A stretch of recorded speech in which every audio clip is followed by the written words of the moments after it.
এখানে একটা সুবিধা হচ্ছে যে স্টুডেন্টসরা আইসা ধরেন যে আপনার উবার টুবার এগুলা করতেছে। আমি আমার টিউশন ফি পুরোটা উবারের মাধ্যমে দিছি। আপনার টিউশন ফি কিরকম এখানে? 4 মাসে আমাকে 8,000, 8,500, 9,000 এরকম দেওয়া লাগে। $40,000 মতো আমি টিউশন ফি দিছি। ওয়াও $40,000 বাংলাদেশে টাকা কত হয়? প্রায় নিয়ে তো 35। প্রত্যেক মাসে খরচ হচ্ছে 1200-1400 এরকম ডলার, খাওয়া দাওয়া, থাকা, মোবাইলের বিল। আপনি ডিপ্লোমা কমপ্লিট করছেন, সবকিছু কমপ্লিট করছেন, তারপর যখন চাকরি পাওয়ার পরে মানে end of the day worth it হয়? কানাডা আসছে, জব পাইতেছি না। এখন আপনি ভিজিট ভিসা আসছে, হ্যাঁ এসে আপনি অ্যাসাইলাম ক্লেম করছেন, আপনি ইংলিশ পারেন না, আপনি ঠিকঠাক কি করতে পারেন না, তো আপনাকে কেন ওরা জব দিবে? কাজ আর লেখাপড়া একসাথে পাশাপাশি করা পসিবল হয় না অনেকে, তাই এই কারণে অনেকের সাথে এদের আপনাকে লেখাপড়া করতে হবে অথবা কাজ। আপনি ধরুন মাস্টার্স কমপ্লিট করছেন, যদি আপনি ধরেন যে একটা জব ফিল্ডে আপনার কম্পিউটার প্রোগ্রামিং জব পান, তো আপনার মিনিমাম স্যালারিটা কত করে ধরবে এখান থেকে? ট্যাক্স কত পার্সেন্ট জানেন এখানে? আপনার পে হলো আপনার 2 লাখ। আচ্ছা ওনার ট্যাক্স হলো 46। ওকে, মানে অর্ধেক ট্যাক্স। হাউস ক্রাইসিস যে ব্যাপারটা যেটা চলতেছে আর কি, হাউস মানে রেন্ট অনেক হাই, এগুলা রেন্ট এখন অনেক হাই, একবারে অলমোস্ট স্টপ করে দিচ্ছে নতুন মানুষ। ক্রাইসিসটা হিউজ একটা ক্রাইসিস, প্রায় ডাবল হয়ে গেছে রেন্ট না? এখানে ড্রাইভিং লাইসেন্স কতটা ডিফিকাল্ট বা কতটা ইজি? 3টা ধাপ ক্লিয়ার করতে হবে। যদি বাংলাদেশের 1 বছরের এক্সপেরিয়েন্স থাকে, আচ্ছা তখন সে তো স্টুডেন্টসরা মানে সমস্যা গেলে কি আসতেছে না কেন? মানে আসতেছে না কারণে যে হাউজিং এর কারণে ওরা 30% নামাই নিয়ে আসছে। কলম্বিয়াতে পুরো বন্ধ। গাড়িতে ওরা 50% করছে। ওকে, কি অবস্থা? তো আজকে টরন্টোতে সেকেন্ড দিন। এই হচ্ছে আমার ভাই। আসসালামু আলাইকুম। ওয়ালাইকুম আসসালাম। হাই, সবাই কেমন আছেন? আর রাতুলের সাথে আমার আজকে সেকেন্ড দিন টরন্টোতে। আমরা এখন যাচ্ছি নায়াগ্রা ফলসে। তো দ্য ফেমাস ওয়ার্ল্ডের ওয়ান অফ দ্য কি বলে সপ্তম আশ্চর্যের একটা আশ্চর্য, ঠিক আছে, নায়াগ্রা ফল। তো সেইখানে ভাই নিয়ে যাইতেছে। তো আমার ভাই কালকে আমারে সে উঠাইছে, তার বাসায় ছিলাম। Thank you so much for that bro. আর হচ্ছে আমার পাশে আমরা আরেক ভাই আছে এখানে। ভাই আসসালামু আলাইকুম। ওয়ালাইকুম আসসালাম ভাই। কি অবস্থা ভাই আপনার? ভাইয়ের গাড়ি। তো ভাইয়ের সাথে একসাথে আমরা 3 জন যাইতেছি নায়াগ্রা ফলে ঘোরার জন্য। তো location, this is my first time. আমি জানি না কিরকম ওইখানে, বাট আই গেস ভালোই হবে। তো যাইতে আরো ভিডিও হবে। কারা আসার তারা আসার পর থেকে কি ভাই আপনারা কি করছেন? আইসা আমরা কি করছি ভাই? এখানে মানুষ দেখতে পাচ্ছেন না আপনি? আচ্ছা, এটা তো আপনার লাস্ট জানুয়ারিতে, এই জানুয়ারি না, এর আগে জানুয়ারিতে আপনি এখানে দেখতে পাচ্ছেন না। আচ্ছা, এটা তো বাঙালি পাড়া, এই যে এটা বাঙালি পাড়া ড্যানফোর্ড। আর এটা কি বলে বেগম পাড়া কোনটা দিলে? বেগম পাড়া কোনটা হয় স্পেসিফিক ভাবে বেগম পাড়া কোনো কিছু নাই।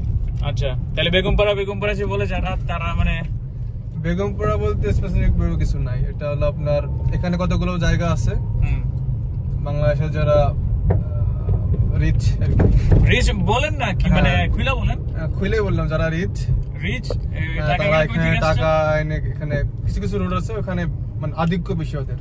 আচ্ছা, তারা এখানে বেশি থাকে আর কি, এরকম স্পেসিফিক ভাবে কোনো জায়গা নাই। যেমন এখানে একটা আছে যে এগলিংটনের সাইডে একটা জায়গা আছে, ওখানে কতগুলো রোড আছে, রোড গুলাতে বেশি মানুষ।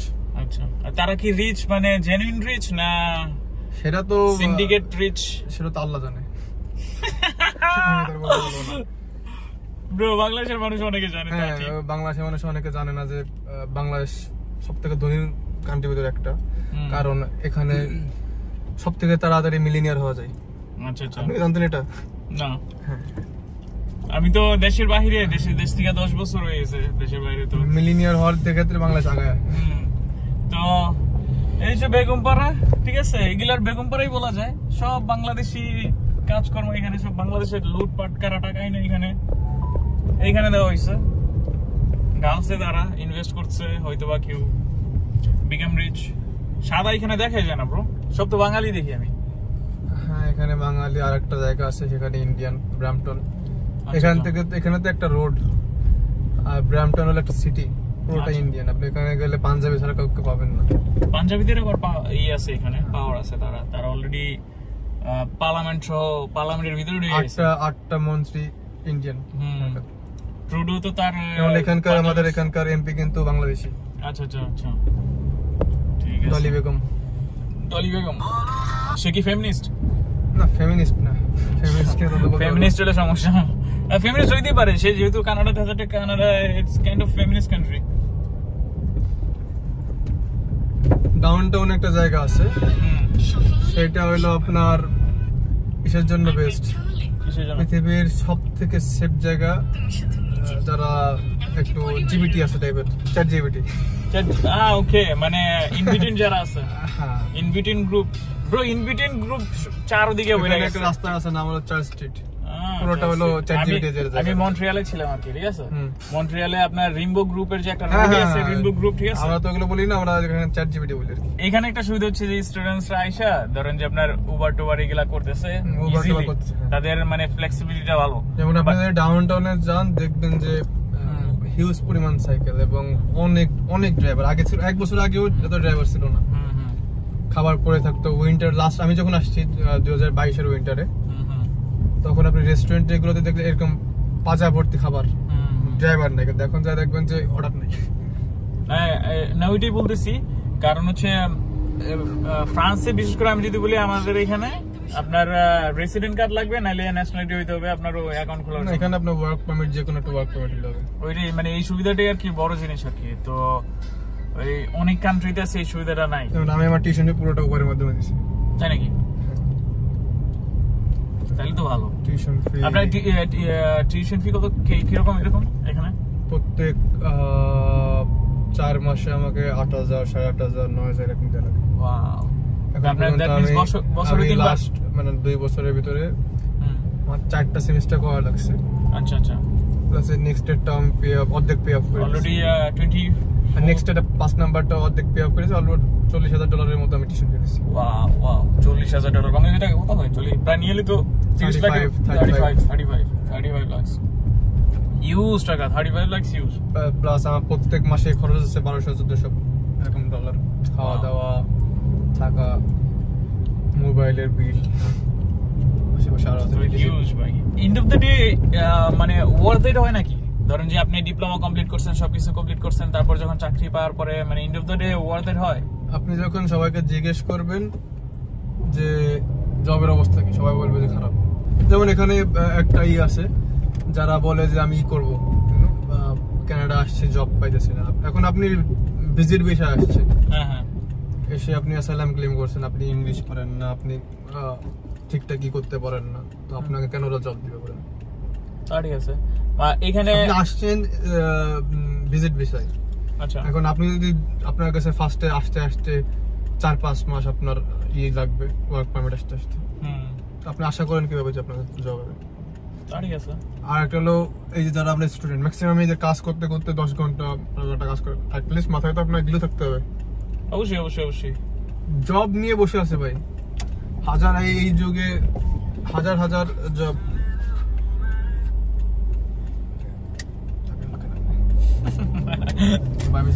মানুষ খুব তাড়াতাড়ি ভয় পায়, তাই নাকি?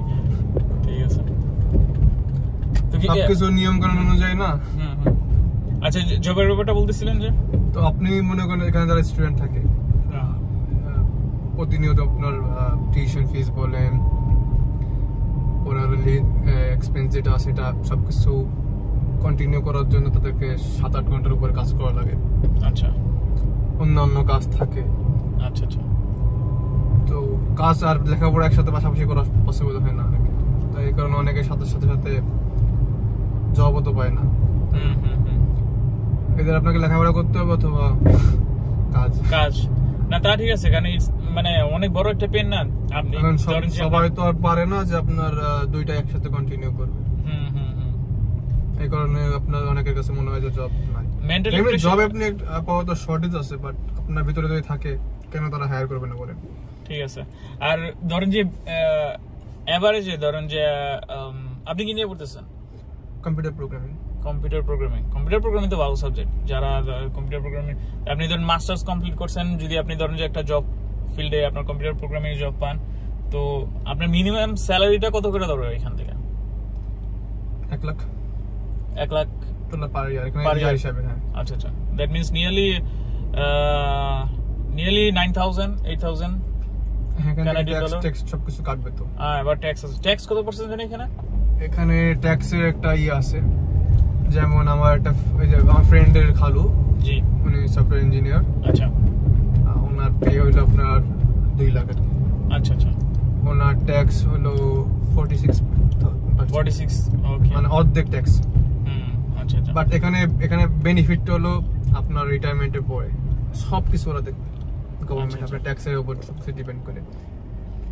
কানাডাতে আপনি দেখবেন যে কেউ টাকা কিন্তু জমায় না। আচ্ছা আচ্ছা এরা 5 দিন কাজ করবে, ফ্রাইডে নাইট স্যাটারডে নাইট সুন্দর করে এনজয় করবে, সানডেটা ওরা আপনার ফ্যামিলি নিয়ে কাটাবে, আচ্ছা সানডে নাইটে 7-8টার ভিতরে সুন্দর করে ঘুমিয়ে যাবে। আচ্ছা লাইক একটা প্রপার মুসলিম যেরকম করা উচিত না, ওরা কিন্তু খুব বড় ওঠে, আচ্ছা আচ্ছা খুব বড় ওঠে, খুব ই করে। বাট ওদের এনজয়মেন্টের ডে হলো 2টা, ফ্রাইডে নাইট, স্যাটারডে স্যাটারডে। ঠিক আছে ঠিক আছে ওরা এই সপ্তাহে যা ইনকাম করবে এই দিন উড়াবে, কারণ ওদের ইন্স্যুরেন্স থাকে, সবকিছু সব গভর্নমেন্ট পে করে।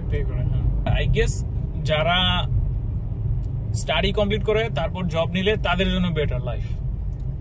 হ্যাঁ, জব নিয়ে পিয়ার পর্যন্ত ঝামেলা। যেমন আমি মনে আছে, আমি তো আমার ফার্স্টের দিকে আমি একটু ভাঙ্গা সাইকেল দিয়ে শুরু করছিলাম। আচ্ছা আচ্ছা আচ্ছা ওটা নিয়ে আমি উবার করছিলাম একদিন, একবার কোমর টোমর সব ব্যথা হয়ে গেছিল, 5 ঘন্টা সাইকেল চালাইছিল। আচ্ছা আচ্ছা এখন কি আপনি আমি একদিন আসতেছিলাম, তো লিফটের ভিতরে আমি যখন সাইকেল নিছি, আমার পুরো শরীরে বরফ মাখানো, সাইকেলেও বরফ মাখানো। তখন একটা নেপালি লোক ছিল, সে আমাকে বলতেছিল যে টেনশন করেন না, ইসের শেষে টানেলের শেষে লাইট আছে। আচ্ছা আচ্ছা তার কথা আস্তে আস্তে আমি মানে বোঝা শুরু করছি। আচ্ছা আচ্ছা আচ্ছা আস্তে আস্তে সবকিছু আসতেছে। আচ্ছা ঠিক আছে ঠিক আছে। না লাইফ তো এরকমই স্ট্রাগল। প্রথম তো আপনার 4-5 বছর চলে যায় স্ট্রাগল। আপনি ভাই এখানে আসতেছেন খালি হাতে, মানে একটা বেবি যখন জন্ম নেয় এরকম অবস্থায় আপনার কাছে কিছু থাকবে না। ওইখান থেকে আপনি তো বাংলাদেশে একটা মানুষের মানে স্টেবল হইতে কত বছর লাগে বলেন? 30 বছরও তো স্টেবল হয় না। অনেকে হয় না, অনেকে আছে, অনেকে huge majority I guess stable হইতে বাংলাদেশ, কারণ বাংলাদেশের জব সেক্টর স্টিল। যেমন আমি এখানে আছি, আমার আর একটা সিটিজেনের পার্থক্য আছে। যেমন বাইরে আর সিটিজেনের ভিতরে পার্থক্য হলো ওদের পাসপোর্ট আছে, বাইরে নাই। আচ্ছা বাট বেনিফিট সব সেম। আচ্ছা আচ্ছা অধিকার বলেন, আমি তো এখানকার নাগরিক না, এখনো হই নাই। আচ্ছা আমি যে টুলুডোর এখন গালি দিতে পারবো, টুলুডো কিছু করার ক্ষমতা নেই আমাকে। এইগুলো তো লিবারেস কান্ট্রি, মানে এটাই ডেমোক্রেসি। এখানে আপনি কাউরে ক্রিটিসাইজও করতে পারবেন, আবার কাউরে আপনি প্রশংসা করতে পারবেন, পুরাই টোটালি আপনার উপরে ফ্রিডম আছে।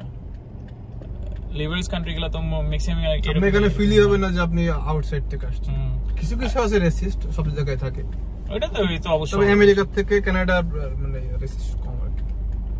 তা ঠিক আছে, কারণ Canada totally immigrant country, totally immigrant country. So এই স্বাভাবিক রেসিজমটা এখানে কম হবে, এটাই। আর সবাই মাল্টিকালচারাল কান্ট্রি গুলা মোরালাইজ এরকমই হয়, which is a good side যারা ফরেনার বাইরে থেকে আসে। হাউস ক্রাইসিস যে ব্যাপারটা যেটা চলতেছে আর কি, হাউস মানে রেন্ট অনেক হাই, এগুলা রেন্ট এখন অনেক হাই, আস্তে আস্তে কমতেছে। যেমন ওরা কিন্তু একবারে অলমোস্ট স্টপ করে দিচ্ছে নতুন মানুষ আনা। হ্যাঁ হ্যাঁ।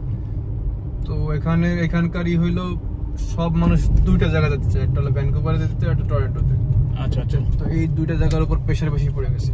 আর ওরা দেখবেন যে কোনো একটা কাজ করতে গেলে অনেক টাইম নাই, ওদের সেফটি সবকিছু এনশিওর করে পড়ে একটা কাজ সেটা করছে, দেখলে সেফটি টেস্ট পাস করে নাই, ওটা আবার ভাঙবে, আবার করবে। এরকম কাজ 100% ক্লিয়ার হওয়া লাগবে। এই কারণে প্লাস এখানকার মনে করেন একটা বাড়ি করতে বা কোনো কিছু করতে অন্টারিও বিল্ডিং কোড মানা লাগে, এরকম একটা মোটা বই। হুবহু সবকিছু ক্লিয়ার হওয়ার পরে এই জিনিসগুলো ওরা প্ল্যান ছাড়া কোনো কিছু করে না। রাস্তাগুলো দেখতেছেন কত বছর আগে করা বলেন এগুলা? হ্যাঁ, এগুলো 50-60 বছর আগে সবকিছু করা। আচ্ছা আচ্ছা। ওরা ওইভাবে 100-150 বছরের প্ল্যান করে বানায়। আচ্ছা আচ্ছা। একটা অনেক হিউজ মানুষ ঢুকছে তো, আচ্ছা, এই কারণে আর কি শর্টেজ হয়ে গেছে। এখন আবার আস্তে আস্তে কমবে। নতুন যে করোনার ভিতরে যে কাজগুলো স্টপ ছিল, আচ্ছা, যে বাড়িগুলো ওইগুলো হয় নাই, আলহামদুলিল্লাহ 2-3 বছরের ভিতরে সবকিছু ঠিকঠাক হয়ে যাবে। ঠিক আছে। ক্রাইসিসটা হিউজ একটা ক্রাইসিস, প্রায় ডাবল হয়ে গেছে রেন্ট না? এদের সমস্যা হয় এবং ঠিক ঠিক হইতেও সময় লাগে না। কি রে ভাই, তো এখানে ড্রাইভিং লাইসেন্স কতটা ডিফিকাল্ট বা কতটা ইজি? ডিফিকাল্ট বলতে এখানে ড্রাইভিং লাইসেন্স, যারা গাড়ির জন্য লাইসেন্স নেবে তাদের 3টা ধাপ ক্লিয়ার করতে হবে। একটা হলো আপনার ফার্স্টে G1, আচ্ছা G2 আর লাস্টেরটা হলো G। আচ্ছা G2 আর G সেম জিনিস, আচ্ছা বাট G2 হলো আপনার ভিতরের টেস্ট নেবে, আর Gটা হলো আপনার হাইওয়েতে।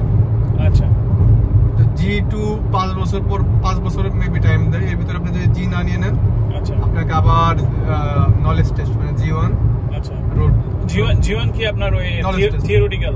নলেজ যেটা theory বলি, সাইন এন্ড Sign. রুলস, আচ্ছা আচ্ছা আচ্ছা। এটা আপনার আবার দিতে হবে। আচ্ছা। এখন যারা বাইরে থেকে আসবে তাদের যদি বাংলাদেশের 1 বছরের এক্সপিরিয়েন্স থাকে, আচ্ছা আচ্ছা তখন সে G1 দেওয়ার পর সাথে সাথে G2 দিতে পারবে। আচ্ছা আর যাদের 2 বছর, হ্যাঁ 1 বছরের হলে হয়। 1 বছর হলে G2 দিতে পারবেন। ও আচ্ছা, তাহলে তো ভালো। আর 2 বছরের যদি এক্সপিরিয়েন্স থাকে, কিন্তু এটা আপনার বাংলাদেশের যে বাংলাদেশ বলেন বা অন্য কোনো দেশ আছে তাদের করতে হবে আর কি, তাদের এম্বাসি থেকে ওইটা একটা অথেন্টিকেশন নেওয়া লাগে। আচ্ছা তখন আপনি 2 বছরের এক্সপিরিয়েন্স থাকলে ডাইরেক্ট জি দিতে পারবেন।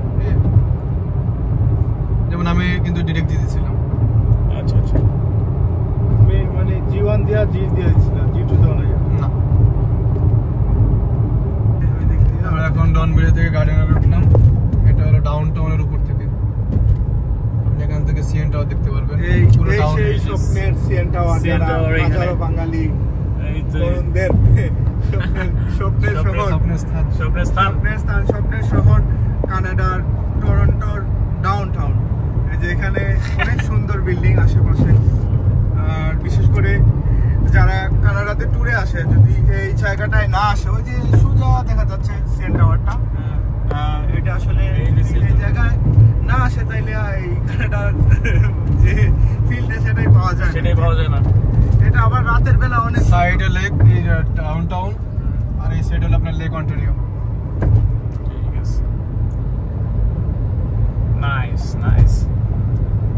প্রচুর কনস্ট্রাকশন হইতেছে, বাড়িঘর তো আসবে, নতুন ফ্ল্যাট যারা কিনতে চান এখানে আসতে পারেন, বাট হিউজ দাম। এইখানে তো জুস। এই জোনটা মেইনলি কমার্শিয়াল। আচ্ছা এখানে ব্যাংক, অফিস, সফটওয়্যার অফিসগুলো যেগুলো আছে সব এখানে। সামনে যে বিএমএফ ফিল্ড হবে না, যেখানে বিশ্বকাপ হবে, আচ্ছা আচ্ছা। সেখান থেকে এই পর্যন্ত যাবে এখানে কনস্ট্রাকশন।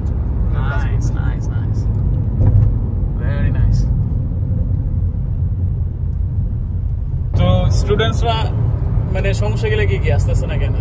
মানে সমস্যা না, কারণ এই যে হাউজিং এর কারণে ওরা এই বছরের শেষের দিকে, মেয়ের দিকে ওরা একটা করে ঘোষণা দেয় যে কোনো কোনো জায়গা 2 বছর, কোনো জায়গা 2 বছর, হ্যাঁ 25 সাল পর্যন্ত কোনো স্টুডেন্ট হয়তো বা 30% নামাই নিয়ে আসছে ওরা। আচ্ছা আচ্ছা।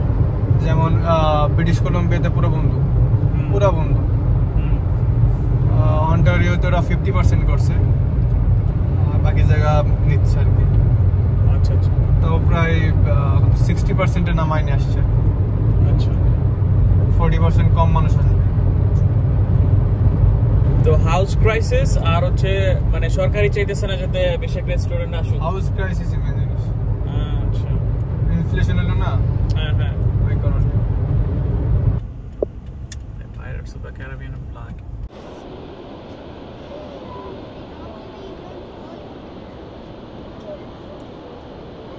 Now we are the world famous Niagara Falls.